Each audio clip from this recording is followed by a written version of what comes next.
Bueno, vamos a empezar con la clase del día de hoy. El día de hoy va a ser clase teórica y por último va a ser clase práctica. Entonces vamos a ver cómo le hacemos con la posibilidad de que puedas realizar la práctica o bien que te la deje y me mandas em, no sé, si lo podemos ver como tarea.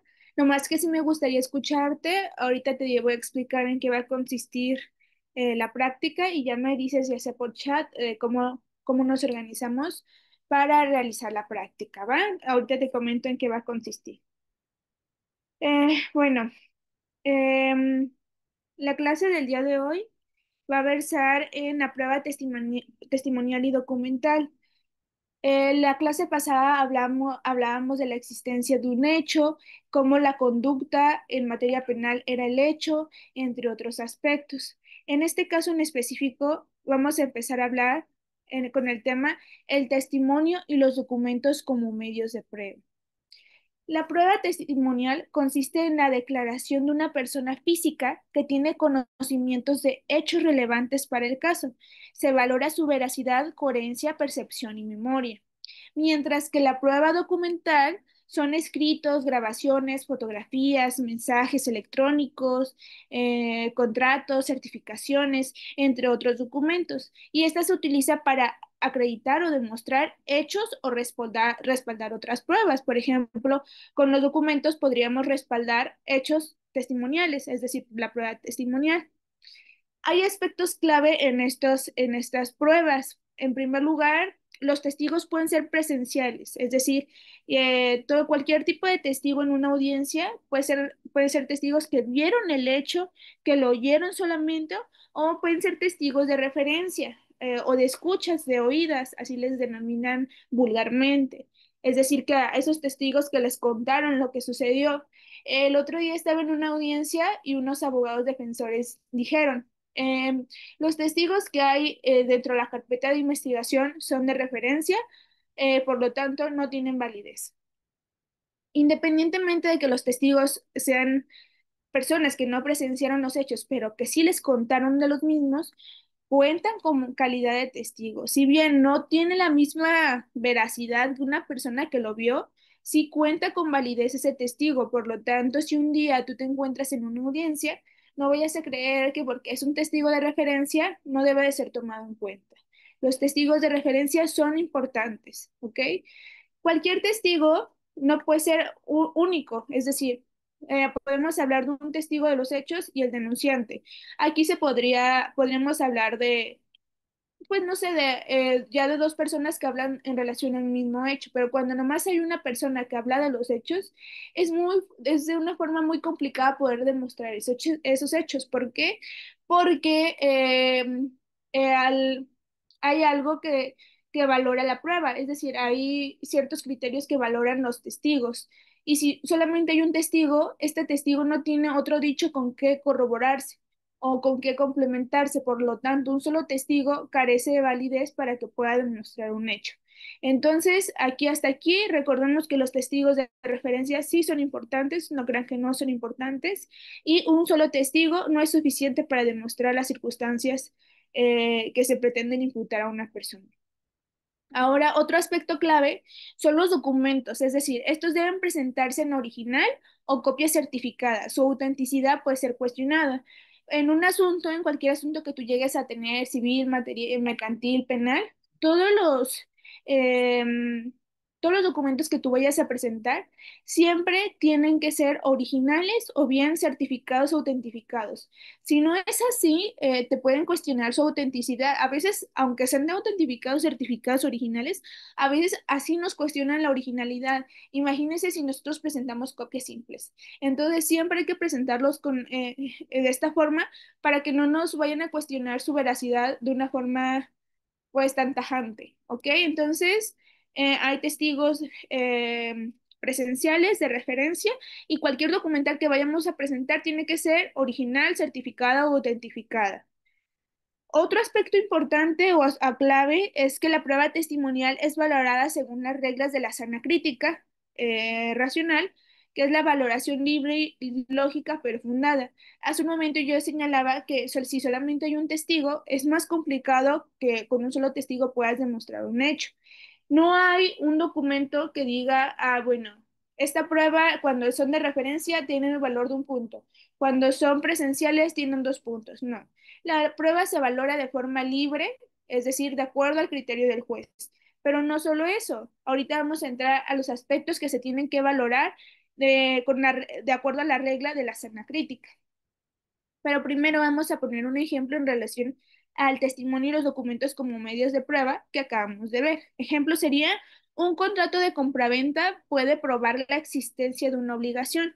El testigo que presenció la firma puede respaldar su autenticidad. Es decir, aquí ya tenemos una prueba testimonial y una prueba documental. La documental sería el contrato y la testimonial sería la persona que habla de que él vio cuando las personas firmaron dicho contrato. Entonces, la documental nos ayudó a corroborar el dicho, así como el dicho el contrato. Entonces, entre los dos, en conjunto, nos pudieron demostrar el hecho. Por lo tanto, este ejemplo nos ayuda a corroborar el testimonio y los documentos como medios de prueba. Ahora pasemos al siguiente aspecto en relación a este mismo punto. ¿Cuáles son las reglas de la sana crítica? ¿Ok? Bueno, hay 3 reglas de la sana crítica para valorar una prueba, es decir, ya sea una prueba documental, una prueba testimonial. Primero es la lógica. Las conclusiones deben seguir un razonamiento coherente. No se pueden aceptar contradicciones evidentes ni deducciones absurdas. Por ejemplo, una vez me tocó una audiencia donde una persona, vamos a decirle Juanito, no, sujeto uno y sujeto 2. Estos dos sujetos eran hermanos. Sujeto uno vivía en su domicilio y un día salió.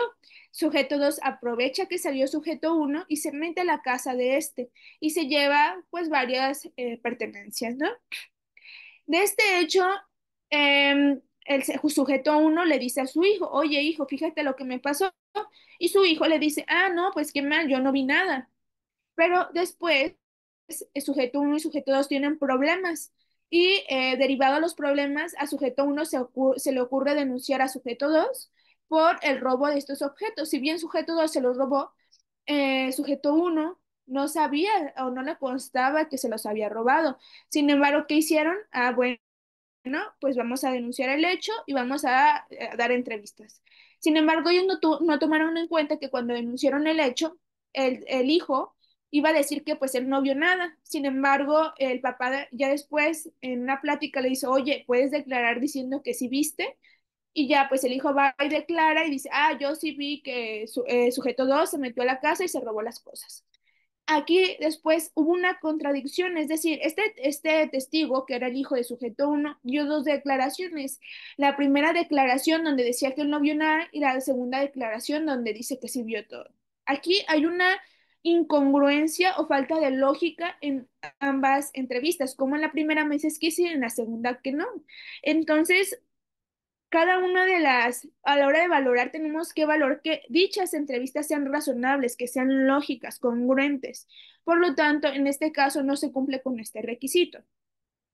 Hay otro, o que me digan, este podría ser un ejemplo, o otro ejemplo, bueno, ahorita si se me ocurre otro, doy otro ejemplo de lógica.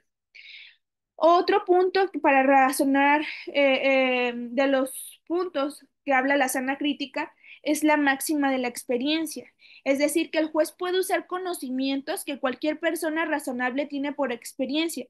Por ejemplo, que un vidrio roto produce ruido o que una persona no puede estar en 2 lugares al mismo tiempo. Es decir, esto es de conocimiento general, es decir, por la experiencia, el conocimiento empírico, yo sé que una persona no puede estar en lugares al mismo tiempo. Entonces, si en una audiencia me dicen que Juanito le disparó a Panchito, pero después me demuestran que Juanito estaba en Estados Unidos, pues obviamente yo no voy a vincularlo o yo no voy a sentenciar a una persona por un hecho que no pudo cometer porque pues no puede estar en 2 lugares al mismo tiempo. Entonces, pues de alguna manera, por máximos de la experiencia, por lógica, puedo concluir este razonamiento. Ahora, otro aspecto a valorar en la sana crítica son los conocimientos científicos. Es decir, que se debe respetar las reglas técnicas en dictámenes periciales o evidencia compleja, como genética, grafoscopía, balística, etcétera. Normalmente, cuando tenemos un hecho, independientemente de la materia, hay testigos, es decir, testigos que nos ayudan a demostrar un hecho. Y hay peritos que nos ayudan a demostrar este mismo hecho. Ahora supongamos que tenemos una balanza. En esta balanza, en la balanza del lado izquierdo, tenemos puros testigos que nos ayudan a demostrar un hecho. Pero en la del lado derecho, tenemos testigos y aparte peritos que nos ayudan a demostrar este hecho. ¿En qué, hasta dónde se va a balanzar más esta balanza? Es decir, hasta qué lado se va a inclinar más. Pues normalmente, de acuerdo a estas reglas, se va a inclinar más hacia la derecha. ¿Por qué? Porque no solamente son testigos que me dan a demostrar información en general, sino también tengo documentos o conocimiento científico que me ayuda a demostrar este hecho. Es decir, no solamente son testigos generales, sino científicos, es decir, conocimiento científico que me ayuda a demostrarlo. Por lo tanto, si en una carpeta de investigación, en un expediente, se tiene peritos de un lado y del otro no, normalmente ganaría el del lado donde tienen peritos, porque hay aspectos o conocimientos científicos que me pueden ayudar a demostrar esto. Entonces, a la hora de que se va a valorar una prueba o un documento o cualquier, o no importa de la modalidad que sea la prueba, siempre se hace en relación a la sana crítica. ¿Y qué es la sana crítica? O más bien, ¿cuáles son las reglas de la sana crítica? Bueno, la lógica, las máximas de la experiencia y el conocimiento y los conocimientos científicos. En este caso, en la lógica se puede meter que sea razonable, que sea entendible, que realmente haya podido suceder así. Máximas de la experiencia, pues básicamente es el conocimiento empírico que tiene una persona a raíz del transcurso que ha vivido, es decir, o lo que ha llevado en su vida. Por ejemplo, yo no voy a saber, aunque yo, digamos que hay un juez que tiene la misma edad que yo, pero 27 años, ¿no? Yo tengo 27, este juez también tiene su 27, supongamos, pero este juez ha sido durante 5 años y yo no. Pues obviamente tal vez ese juez durante esos 5 años ha visto cosas que yo no he visto y por sus máximas de la experiencia va a tener conocimiento diverso o muy distinto al que yo tengo. Y por lo tanto, pues va a poder resolver de mejor manera en este aspecto, en relacionado a las máximas de la experiencia. Y bueno, los conocimientos científicos es también lo que puede un testigo decirnos, era lo que les mencionaba, es decir, ¿qué sabe al respecto? Normalmente esto aplica más en peritos, pero de igual manera es importante, o testigos expertos. Ahora hay que ver las diferencias con otros sistemas de valoración. El de la sana crítica, pues es el que el juez valora de forma libre y lógica, con el parámetro que te acabo de mencionar, que es lógica, máximas de la experiencia y conocimientos científicos. Esto con una justificación razonada. Y bueno, después está el de prueba legal tasada, es decir, en el sistema penal anterior, en el sistema mixto o que le denominaban inquisitivo, en este se asignaban valores fijos a cada prueba. Era lo que te decía. Por ejemplo, dos testigos hacen prueba plena. Un testigo hace tal cosa. Pero pues actualmente ya no es así. También hay otra forma que se llama, perdón, íntima convicción y esta se usa en algunos países para jurados. El juzgador decide con base en su convicción interna sin necesidad de explicarlo. Y bueno, básicamente esta es la diferencia con otros sistemas de valoración. Aquí te voy a poner un ejemplo, ¿no? En relación a libre valoración de la prueba, en este caso, digamos, un testigo. Un ejemplo sería, un testigo dice haber reconocido al imputado a 100 metros de distancia de noche. El juez, aplicando la sana crítica racional, puede concluir que no es confiable porque la lógica y la experiencia indican que es muy difícil identificar a alguien a esa distancia y en esas condiciones. No es que está mintiendo, pero su percepción, es decir, del testigo, no es segura. ¿Por qué? Porque es muy complicado que durante la noche una persona puede distinguir rasgos físicos de otra persona y mucho menos a 100 metros de distancia. ¿Ok? A menos que tenga vista de, no sé, como de un águila o de un gato o algo así. Pero pues sabemos por las máximas de la experiencia y la lógica que esto es muy poco posible. Por eso, a la hora que el juez valora al testigo para dictar una sentencia, puede restarle valor valor de credibilidad y no tomarlo en cuenta a la hora de dictar su sentencia. ¿Por qué? Porque pues no es lógico lo que dice. Entonces, para eso es importante la, eh, este parámetro para valorar la prueba. Ahora, no sé si tengas alguna pregunta en relación a este tema. Te espero en el chat.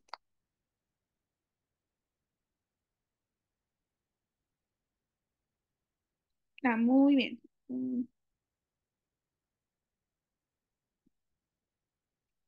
Ajá, muy bien. Y bueno, ahora vamos con el siguiente tema. Nomás un momento, tengo que contestar un mensaje y sería todo.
Ok, perdona, estaba viendo, me tengo que ir a Ciudad de México y estaba viendo mi vuelo.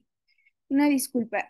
Ahora vamos con el segundo tema, que es preparación y presentación de testigos y documentos. De este tema ya habíamos hablado un poco hace como 2 o 3 clases, pero de igual manera lo vamos a retomar porque es parte del temario que se tiene que ver dentro de la clase del día de hoy. Muy bien, para la preparación del testigo, en primer lugar, ¿o a qué nos referimos con preparar al testigo? Es decir, las personas normalmente que no tienen nada que ver con el sistema jurídico o con el sistema, no sé, policías, del gobierno, etcétera, no saben en qué consiste ser testigo, es decir, que todo lo que implica ir a un tribunal, es decir, el cansancio mental, los nervios, qué va a implicar, qué me van a decir, cómo va a consistir lo que voy a hacer, qué me van a, no sé, todo lo que puede implicar que yo tenga que ir a un tribunal a explicar, pues, lo que yo vi o lo que yo presencié o a lo que a mí me dijeron.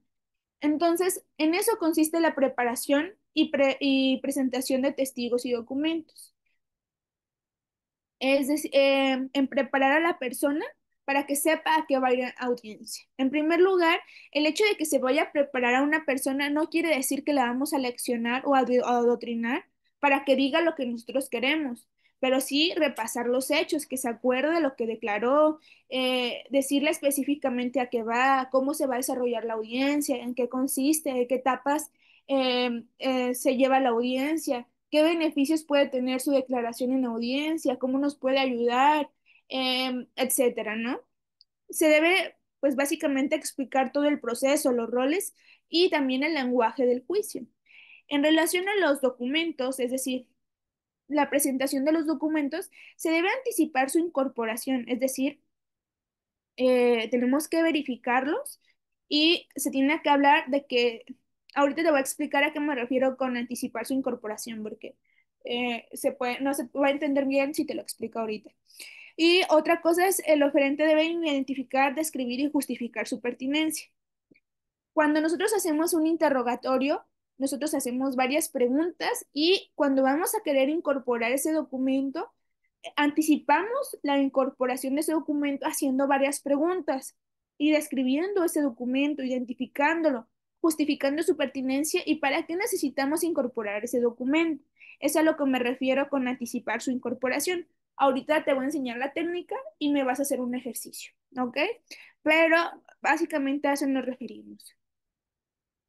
Em, ¿Cómo podemos preparar el testigo? Bueno, podemos, en primer lugar, decirle en qué consiste la audiencia. Es decir, si va a ser en la etapa de vinculación al proceso del testigo que vamos a subir, como defensa, necesitamos decirle qué es una etapa de vinculación al proceso, en qué consiste, para qué va a ir, qué es lo que va a declarar. No que queremos que declare algo, sino que recuerde lo que va a decir, qué beneficios puede tener si él da esa información y qué puede hacer si, no sé, si una de las partes le objeta, ser que se tiene que quedar callado, que cada que le preguntan tiene que esperar ciertos segundos, em, que cada pregunta que le realicen, em, él puede decidir lo que responde claramente, que no debe de mentir.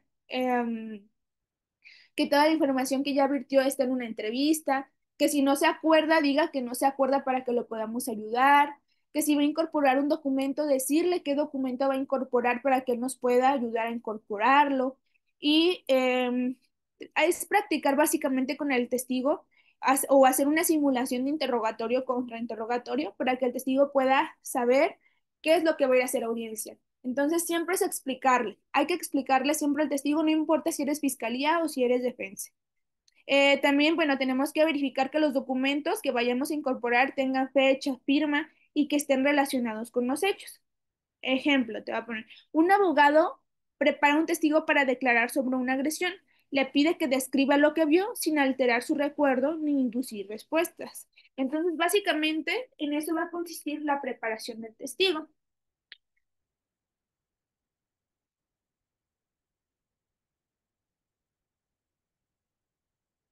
Y bueno, vamos a pasar al siguiente tema, que va a ser interrogatorio y contrainterrogatorio, que es un tema que también ya habíamos visto con anterioridad, pero tengo algunas diapositivas para que puedas observar. Y también te voy a copiar y pegar un ejemplo. Bueno, más bien, sí, es como un tipo de entrevista que yo me inventé ahorita para que puedas hacer un ejercicio práctico. Te lo voy a adjuntar a chat. Un momento, ¿no?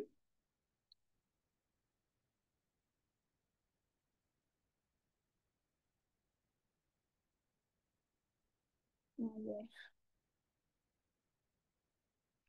Ah, perdón, no había visto tu pregunta, que con cuánto tiempo se preparan los testigos. Sí, bueno, normalmente los preparan antes de la audiencia, pero pues yo normalmente a mi consideración yo sí los preparo unos días antes, unos 2 o 3 días antes, para que el testigo también vaya con la información fresca, porque si no sé, los preparamos una semana antes o 2 semanas antes, a veces al testigo se le olvida. Entonces, entre más fresca traigan la información, mucho mejor. Pero eso no quiere decir que vamos a dejar todo al último, por ejemplo, un día antes o el mero día, ¿no? Antes de la audiencia. Entonces, hay que prepararlos unos 1 o 2 días antes de la audiencia, de preferencia unos 3 días a mi consideración, 2 o 3 días, y no un día antes ni el mero día. Pero eso puede ser a criterio de cada persona, ¿eh? Es decir, no hay una regla, es como tú quieras. Cuando en la fiscalía sí hay como tiempos específicos. ¿Por qué? Porque pues a veces andan apresurados o así, pero no es porque esté previsto en el Código Nacional, sino por criterios o porque pues a ellos se les hace más fácil preparar los testigos en determinado tiempo. Pero no hay un tiempo establecido en ninguna ley, ¿va? Y bueno, te voy a copiar este ejemplo. Ay, no lo puedo copiar porque tiene muchas letras. Deja ver si te lo puedo mandar.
¿Me puedes recordar tu número en el chat, por favor, para mandarte la información?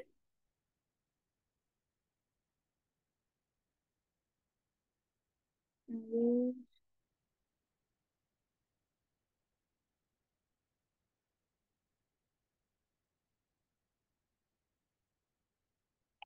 Ah, ya, muchas gracias. Mire, esa es una entrevista que yo me inventé. En relación con esa entrevista, tú me vas a hacer un ejercicio de interrogatorio y contrainterrogatorio. Es decir, tú me vas a hacer las preguntas que tú creas necesarias para un interrogatorio y si tú fueras fiscalía y las preguntas necesarias que tú creas pertinentes si fueras defensa en relación con ese testigo. Pero vamos a empezar. Esta creo que yo ya te había dado esta clase. De igual manera vamos a hacer un, un refresco. Deja ver si puedo compartir las diapositivas. Un momento, ¿eh?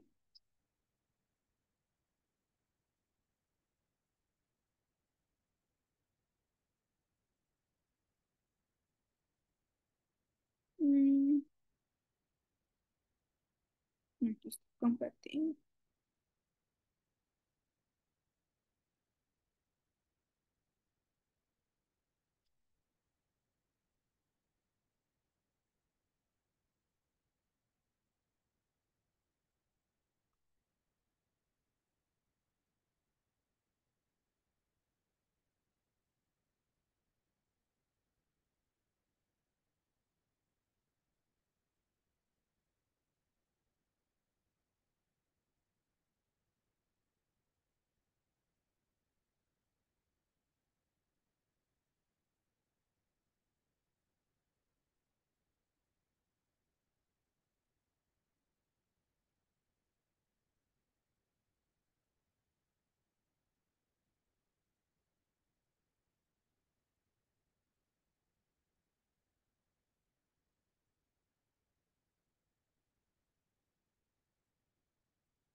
Bueno, no se puede, pero te las voy a compartir por WhatsApp para que las puedas ir viendo, ¿va? Ya, a ver.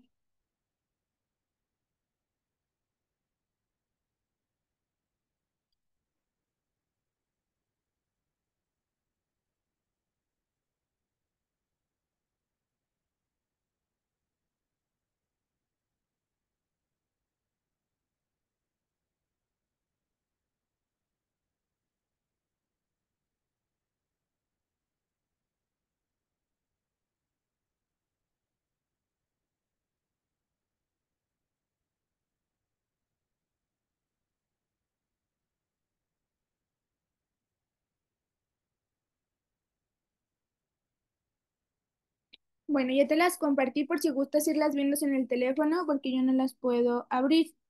Te comento, nosotros damos un curso anual en la Universidad de Guadalajara. Estas diapositivas las hizo un compañero que se llama Alejandro. Y bueno, estas son unas donde se explica genéricamente lo que es el interrogatorio y contrainterrogatorio. Espero y las mismas te puedan servir. No hay mucha información porque normalmente a veces explicamos la información de forma verbal, pero estas diapositivas son para que los alumnos se puedan apoyar de alguna forma. Te voy a empezar a explicar de acuerdo a lo que está en las diapositivas, qué es el interrogatorio.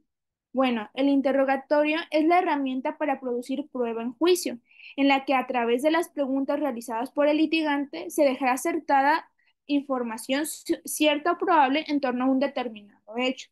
No sé si recuerdes que anteriormente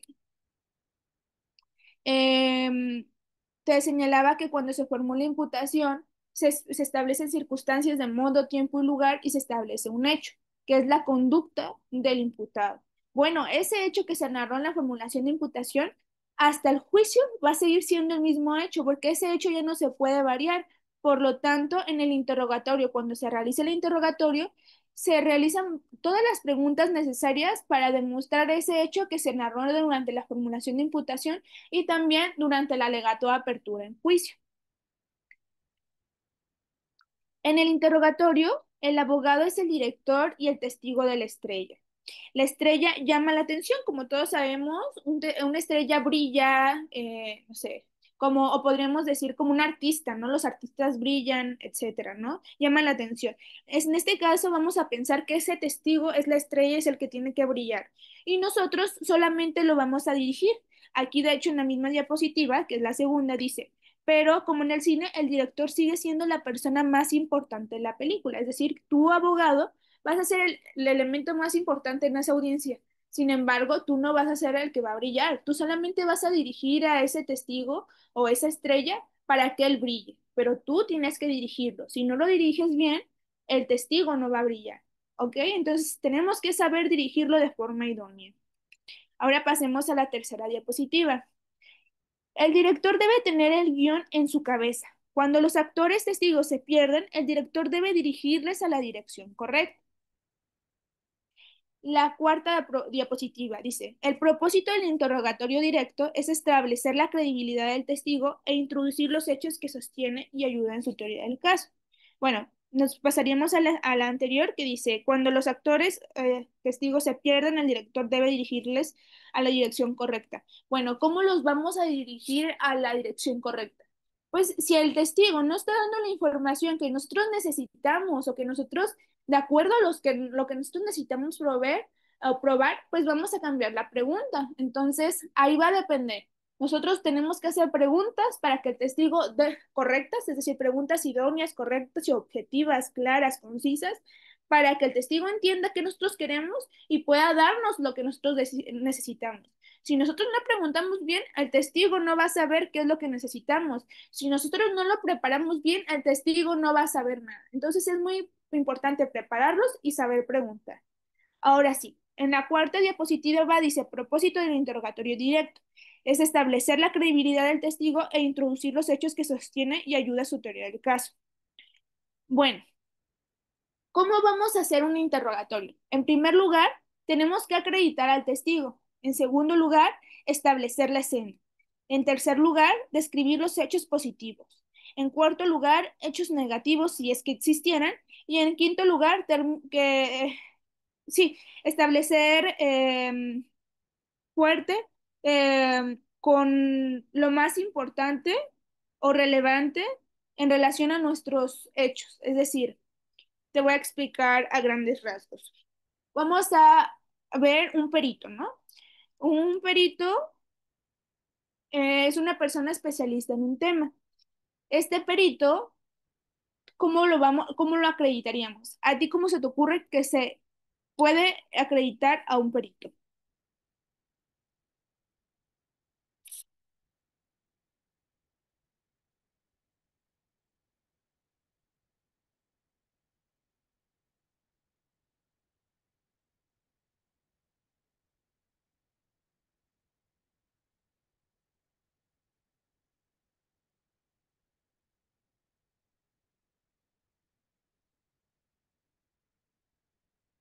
En el que sea. Es decir, si un perito es una persona especializada en un tema, ¿tú cómo crees que podemos demostrar que ese perito sabe lo que nosotros necesitamos? Por ejemplo, que es especialista. ¿Cómo podemos demostrar que ese testigo es especialista y que realmente sabe sobre su tema? Digamos, un perito en necropsia. Si se te ocurre algo, si no, no te preocupes, ahorita te explico porque puede ser confusa la pregunta.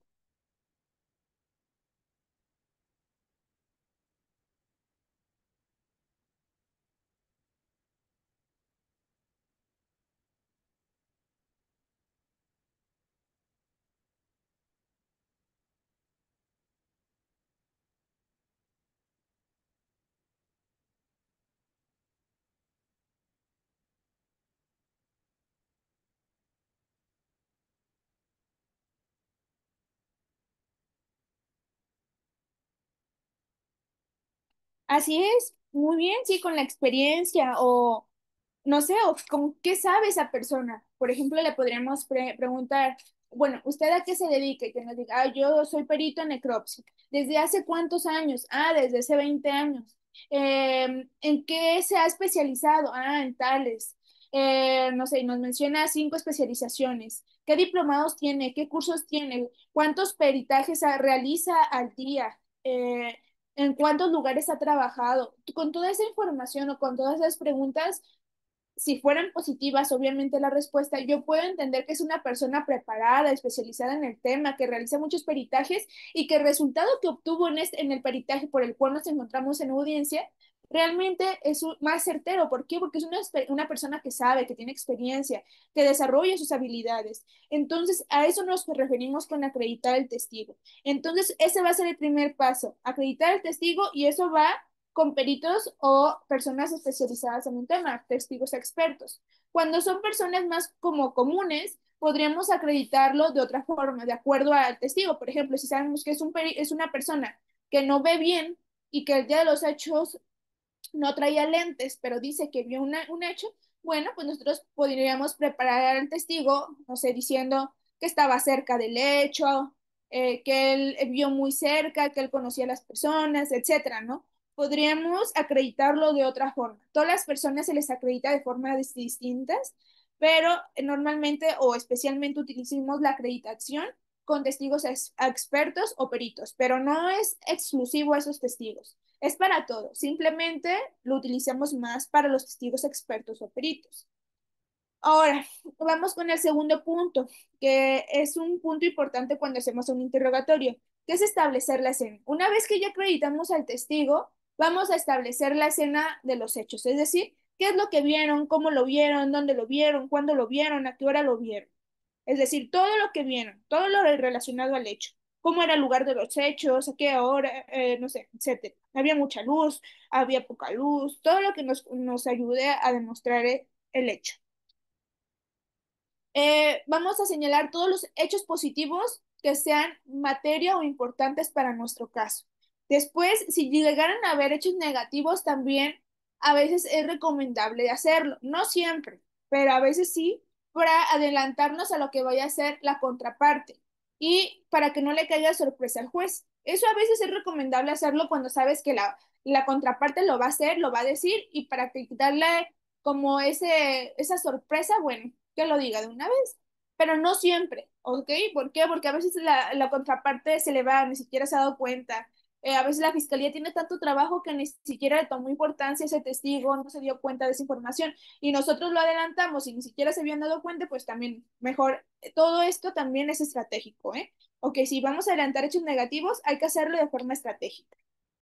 Y a lo que nos referimos con terminar fuerte y con hechos positivos, hay que terminar nuestro interrogatorio con el aspecto o con el elemento más importante o más fuerte.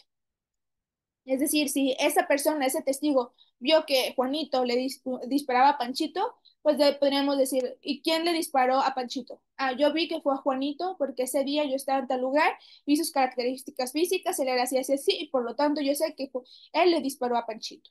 Y ya, eso es lo más importante, lo más relevante. Entonces, con eso terminamos. ¿Cómo se pregunta? Es decir, en el interrogatorio, ¿cómo preguntas? ¿Quién, cómo, cuándo, dónde, qué, por qué? Describa tal cosa, explique por qué tal cosa, a qué se refiere con tal palabra. Si no entendemos algo, le preguntamos a qué se refiere. Estas son formas de preguntar en el interrogatorio. Siempre empezamos con un quién, cómo, cuándo, dónde, qué, por qué. Descríbame, explíqueme.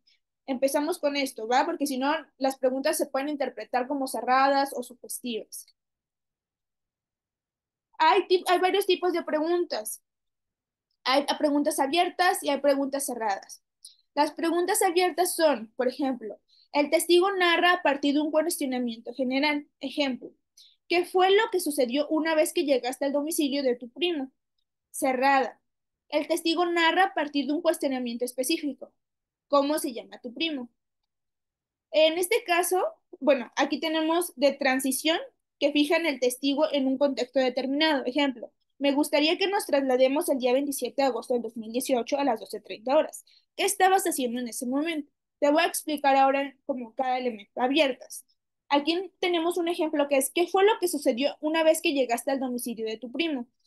Para nosotros poder hacer esa pregunta, el testigo ya nos tuvo que haber dicho que él llegó al domicilio de su primo. Si no nos dijo que ya había llegado al domicilio de su primo, nosotros estamos haciendo una pregunta objetable. Es decir, es sugestiva porque nosotros estamos sugiriendo que él había ido al domicilio de su primo sin que esa información no lo haya dicho. Pero supongamos que el testigo ya nos dijo que él fue a tal domicilio de su primo y realizó varias cosas. Entonces aquí ya podemos preguntar, ¿qué fue lo que sucedió ya cuando llegaste al domicilio de tu primo? Y ya tú contestas libremente. Esa es una pregunta abierta porque tú vas a hablar de todo lo que hiciste cuando llegaste.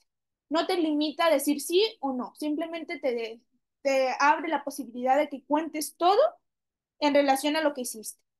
Ahora, ¿a qué nos referimos que es con cerradas? ¿Cómo se llama tu primo? ¿Por qué cerrada? Porque la respuesta solamente va a consistir en cómo se llama, es decir, si se llama Juan, Pancho, Pedro. No vas a contar ninguna historia, nada, solamente se cierra a que des la respuesta de cómo se llama esta persona, solamente se cierra el nombre de transición. Aquí dice, bueno, vamos a trasladarnos al día tal a tales horas. ¿Por qué? Porque tal vez este testigo vio muchas cosas, vio, no sé, digamos en el de violencia familiar. El hijo, él vio que el 27 de enero su papá le gritó a su mamá.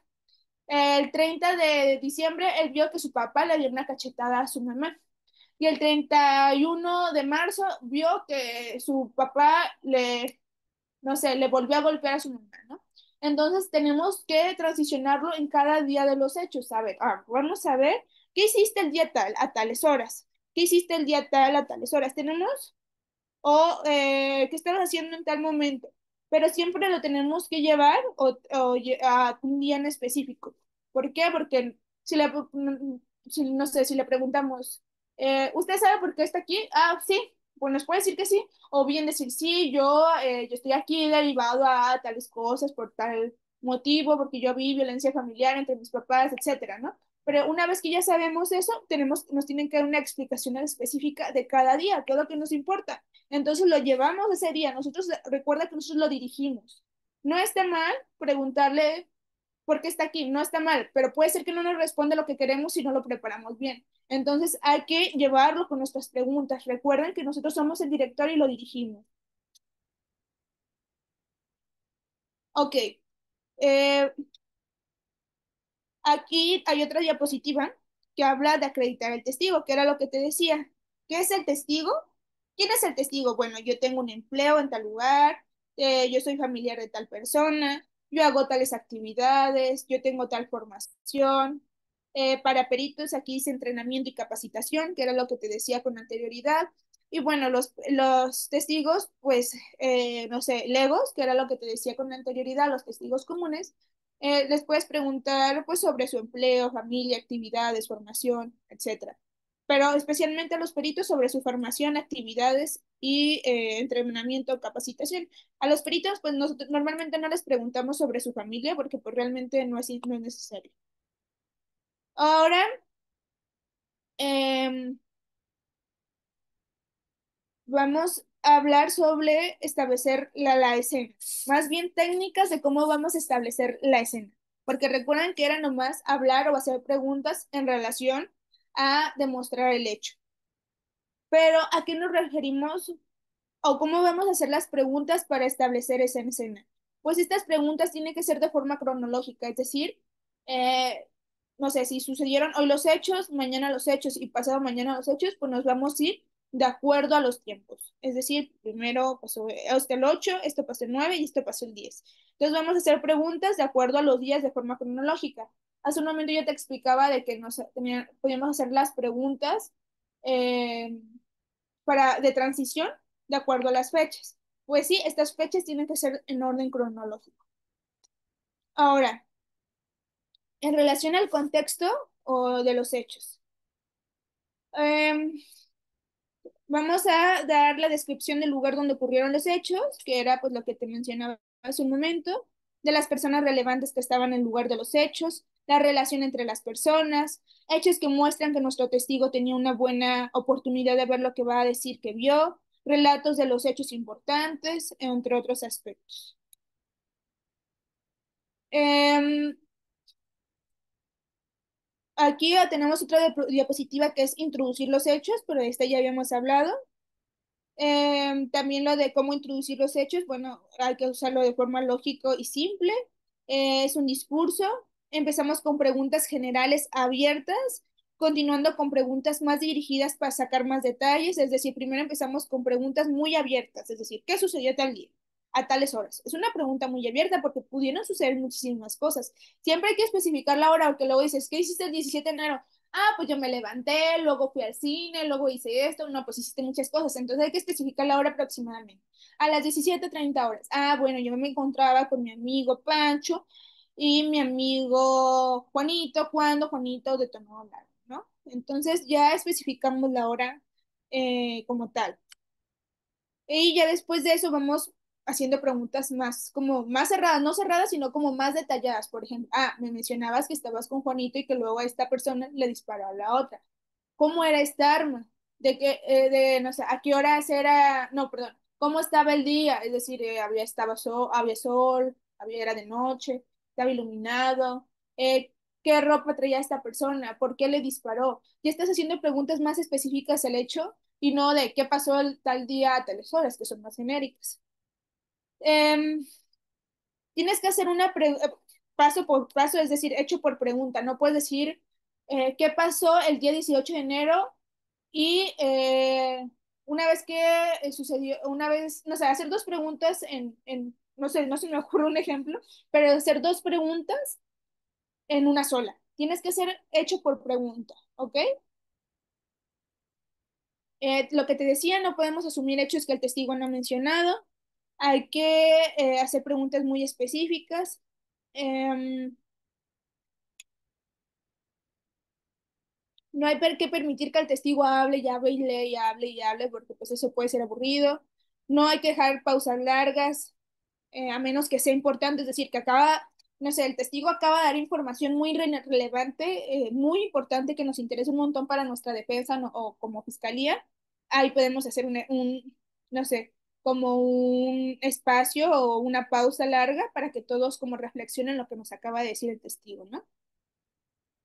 El testigo pues va a narrar la historia, pero bueno, que tampoco se pase o no hable más de lo que tú le preguntaste. Am, y bueno, eso es básicamente en relación a eso.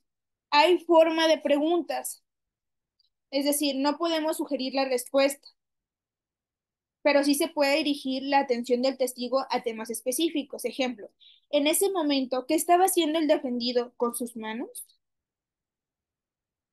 Inmediatamente después de salir de la fiesta, ¿qué hiciste? Aquí como tal, eh, solamente estamos dirigiendo al testigo en temas en específico, son ejemplos. Ok, ahora mm, vamos al tema de cómo se introducen los documentos, objetos y demostraciones en un juicio, ¿ok? Siempre que se quiera traer a juicio un objeto, documento o se quiera hacer una demostración, deberá de realizarse a través de un testigo. Es decir, todas las pruebas documentales que teníamos o de las cuales te hablaba con anterioridad, pues no son documentales que nomás por tenerlas ya las tenemos en juicio. Estas se tienen que incorporar con un testigo. Creo que esto ya te lo había mencionado. Bueno, ahorita vamos a hablar de cómo las vamos a incorporar. Te voy a dar un receso de 5 minutos. Aquí me hiciste la pregunta. No, no, esto es anteriormente. De 5 minutos nomás para hacer un pendiente súper rapidísimo y ahorita regreso, ¿vale? Son solo 5 minutos.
Bueno, vamos a empezar de nuevo en relación a la incorporación de los documentos, ¿ok? No sé si estés ahí. Si estás ahí, ponme un puntito, lo que tú quieras.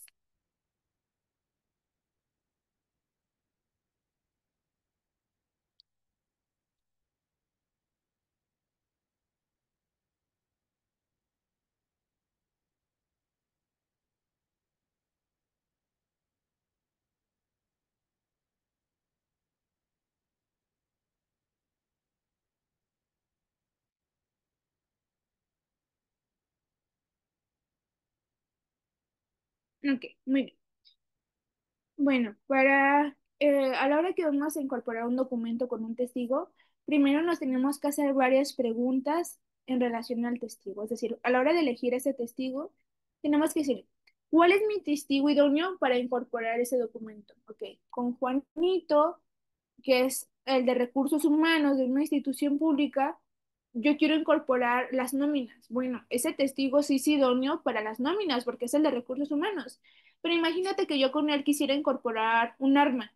Bueno, ¿por qué con él voy a incorporar un arma? Ese testigo no es idóneo para incorporar un arma, pero sí las nóminas. ¿Por qué? Porque es él trata las nóminas, probablemente a él le pidieron las nóminas, es decir, la fiscalía se las pidió a él, entonces ese es un testigo idóneo para que nos pueda incorporar las nóminas. Supongamos que vamos a incorporar esos documentos. Ahora tenemos que analizar qué preguntas le vamos a realizar a ese testigo, como número dos. Como número tres, ¿cómo voy a utilizar el elemento probatorio una vez introducido al juicio? Es decir, una vez que yo incorpore ese documento, ¿cómo lo voy a utilizar o para qué me va a servir?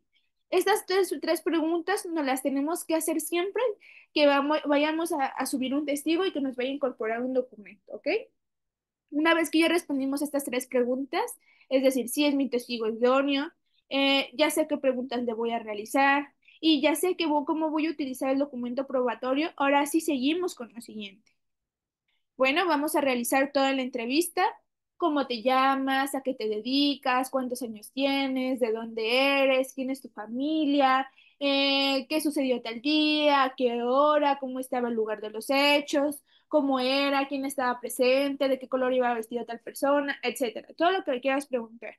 Y después vamos a hacer 9 pasos. 9 pasos para incorporar un documento, ¿ok? Primero de ellos es sentar las bases, es decir, la descripción previa del indicio, cuánto tiempo lo tuvo a la vista, de qué manera interactuó con él, etc. Es decir, si este testigo, digamos, fue la persona con la que vamos a incorporar las nóminas, pues le vamos a hacer preguntas en relación a eso. ¿Usted a qué se dedica? Yo soy el de recursos humanos. ¿Qué es lo que hace como el de recursos humanos? Ah, bueno, yo me encargo de pagar las nóminas a tales personas, incluyendo Juanito Pérez, ¿no? Ok, hace un momento me comentaba que usted hace las nóminas, incluyendo a la de Juanito Pérez. ¿Recuerda cuál fue la última nómina de Juanito Pérez? Ah, sí, fue la del 18 de junio, ¿no? No sé, del año pasado. ¿Por qué monto fue? Ah, por 1.800 pesos semanales.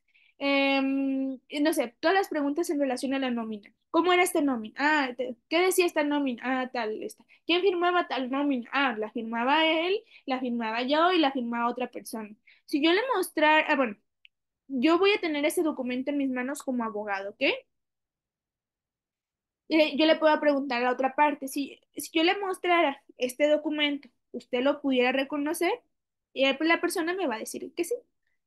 ¿Por qué? Porque pues esta persona conoce bien este documento y se supone que en la preparación al testigo, ya hicimos ese ejercicio y por lo tanto él ya sabe.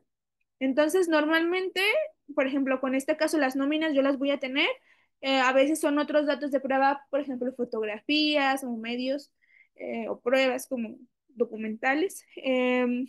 No sé, pueden ser fotografías o en el caso de fiscalía un arma o los indicios que tenga sus manos, entre otras cosas. Entonces, en tercer lugar, voy a correr traslado de estos documentos a la contraparte. Es decir, se lo muestro, se lo pongo a la vista. ¿Cómo se lo voy a poner a la vista? Bueno, una vez que este testigo me dice, sí, si me lo pusiera en la vista, yo sí lo reconocería. Yo le voy a decir a su señoría, solicito permiso para que no sé, el documento marcado con el número 1 le sea puesto a la vista a la fiscalía o a la defensa con la finalidad de verificar si hay alguna oposición de su parte para ponerse la vista a mi testigo. Y ya si la contraparte dice que no hay nada que mencionar, así como tampoco el juez o que no te deje o algo, pues ya el auxiliar de sala se lo va a poner a la vista al testigo. A veces se lo ponen físicamente y a veces hay unos aparatos grandotes donde ponen la entrevista y aparece lo que dice la entrevista en pantalla para que el juez a veces también lo vea. Entonces se lo pone en la pantalla y el testigo ya lo puede observar. Una vez que se le mostró al testigo dicho indicio o dicho documento, se le pregunta al testigo, ¿reconoce lo que tiene a la vista? Y ya después, pues te dice que sí, ¿no? ¿Por qué reconoce lo que tiene a la vista? Bueno, porque tiene mi firma, porque tiene mi nombre, por todo lo que esta persona reconozca este objeto. ¿Me puede describir este documento? Así, este documento tiene el nombre del imputado, tiene mi firma, acá tiene la fecha, acá tiene tal información, aquí tiene el monto del dinero que gana cada semana, cuándo fue la última fecha que se le pagó.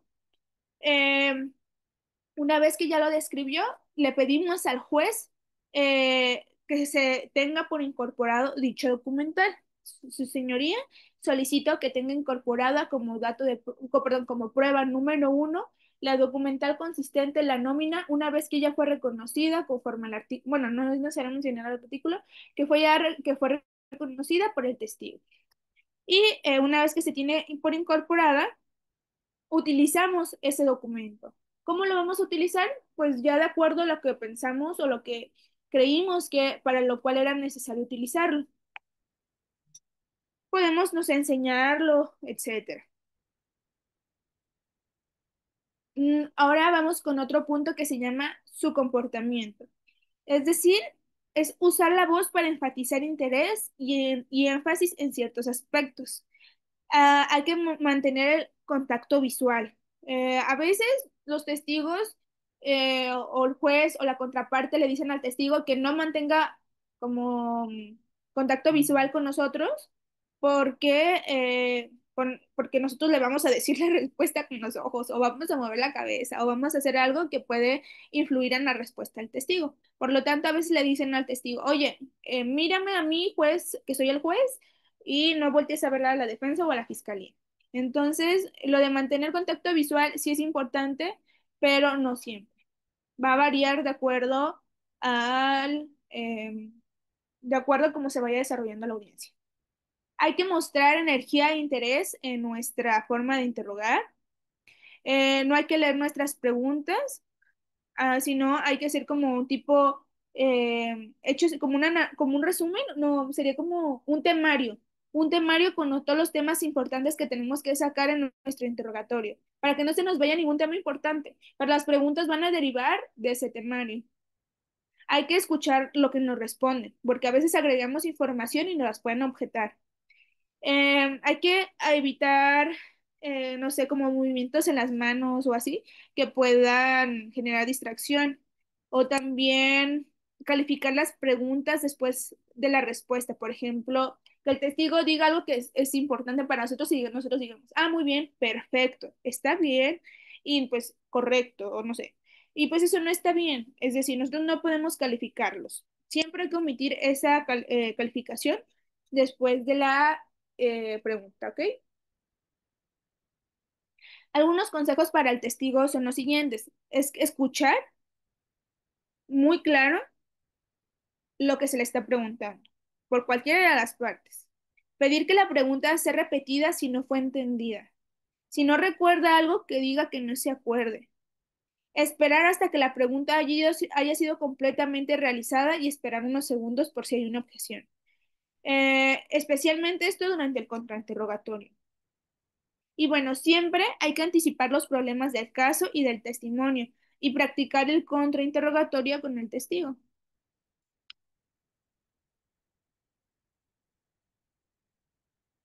También otra clave es pues escuchar, siempre hay que escuchar muy bien.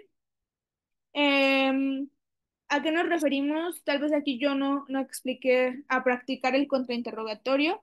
Es que a veces hacemos nosotros nuestro interrogatorio, es decir, nuestras preguntas abiertas, luego la contraparte, sus contrainterrogatorios, sus preguntas cerradas o sugestivas, y luego nos dan la voz de nuevo a nosotros para hacer nuestras preguntas abiertas de nueva cuenta. Y aquí en el contrainterrogatorio, no, perdón, es que aquí ya me, en el reinterrogatorio, no es contra, el reinterrogatorio, aquí nosotros hacemos preguntas, pero para justificar la respuesta de nuestros testigos.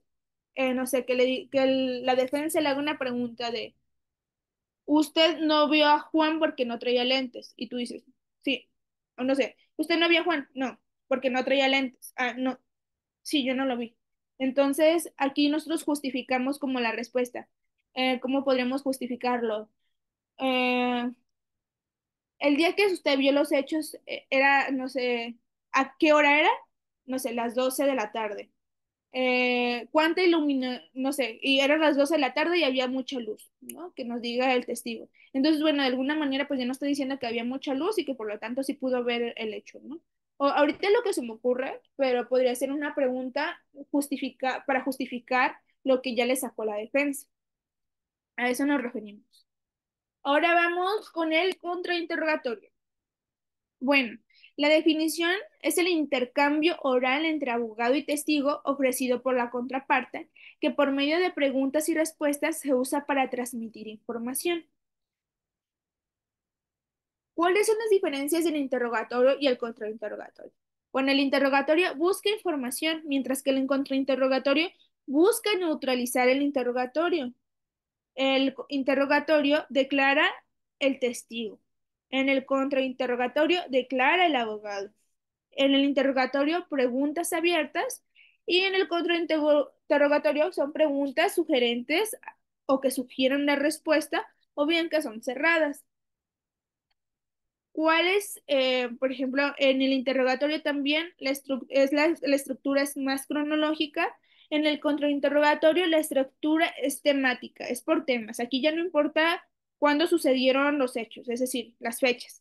Aquí son por temas. El interrogatorio se acredita, en el contrainterrogatorio se impugna. En el interrogatorio se construye y en el contrainterrogatorio se desacredita, es decir, tumbas, deconstruyes.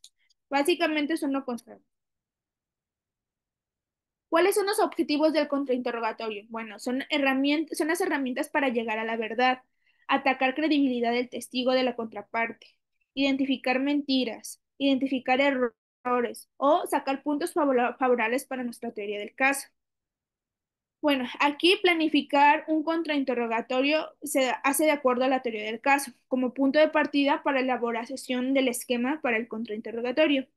Define claramente los objetivos de cada contrainterrogatorio de acuerdo a su teoría del caso. ¿Qué información necesito obtener de este testigo?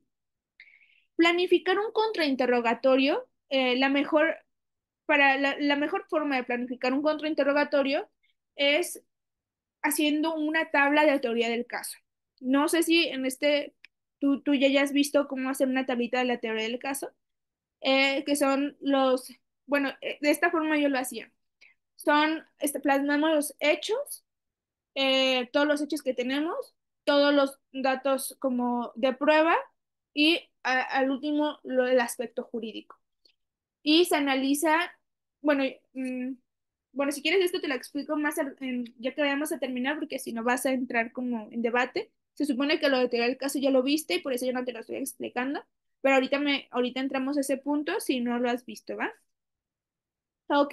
em, Todas las preguntas en el contrainterrogatorio hay que tenerlas ya previstas en nuestra cabeza. No que las anotes o que las leas, sino ya hay que tenerlas previstas porque, o planificadas, porque no, como el testigo no es nuestro, nos va a responder lo que él quiera. Así como nosotros no lo preparamos porque como es testigo de la contraparte, con tal de favorecer a la contraparte, va a responder lo que quiera. Entonces nosotros solamente vamos a preguntar cosas que ya sabemos que va a responder de una cierta forma. Es decir, si en la declaración ya dio cierta información, el testigo solamente tiene que rendir la información que ya declaró. Por lo tanto, nosotros solamente podemos hacer preguntas de las cuales sepamos la respuesta. No vamos a ir a pescar a ver qué encontramos. Tenemos que,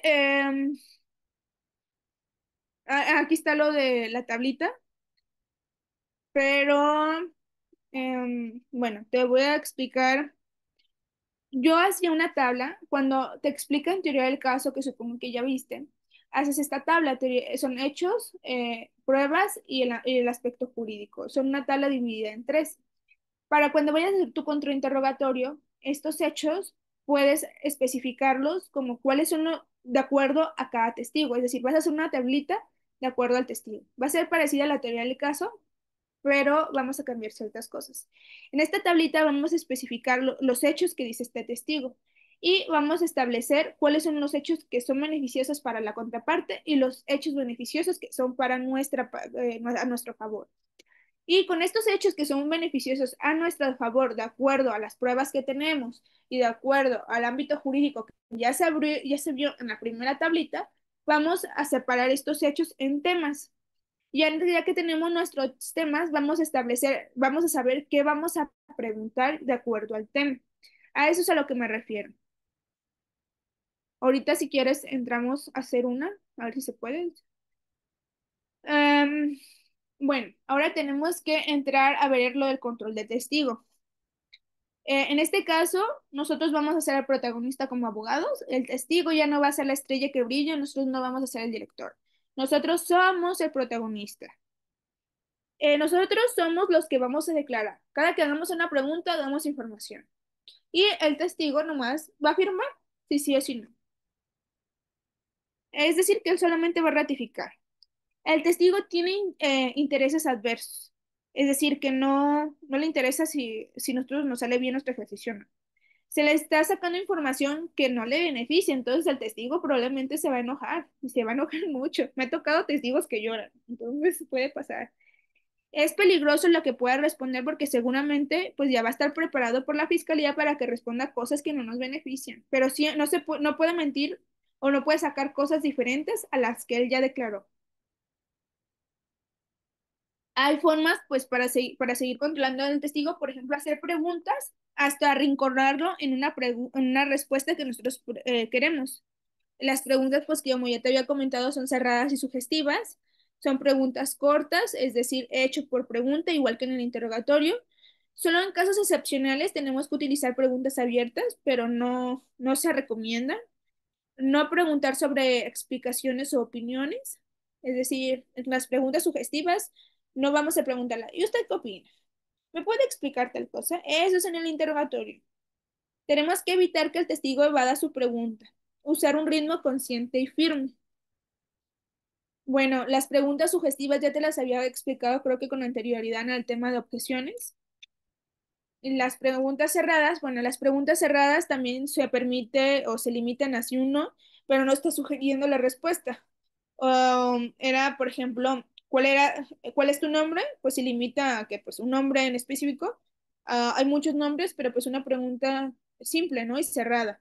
No estás pidiéndole que te explique el porqué de algo, sino si una respuesta en específico. O bien hay preguntas cerradas que te piden un sí o un no y no estás sugiriendo ninguna respuesta en la pregunta.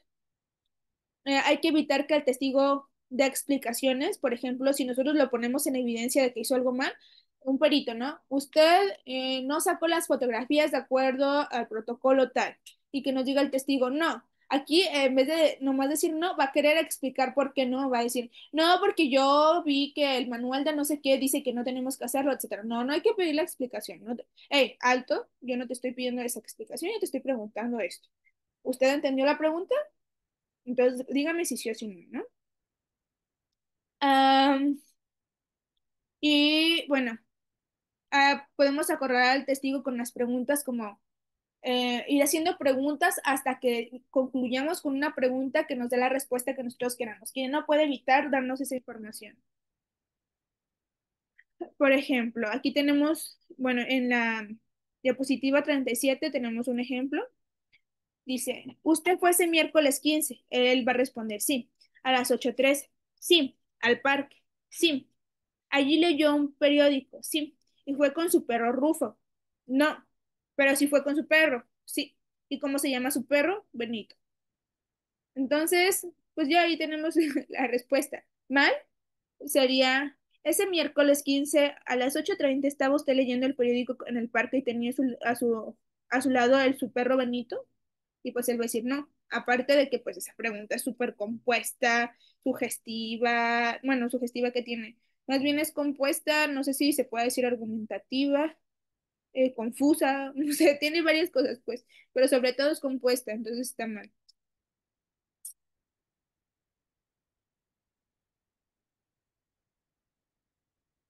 Ok, después vamos a recomendaciones.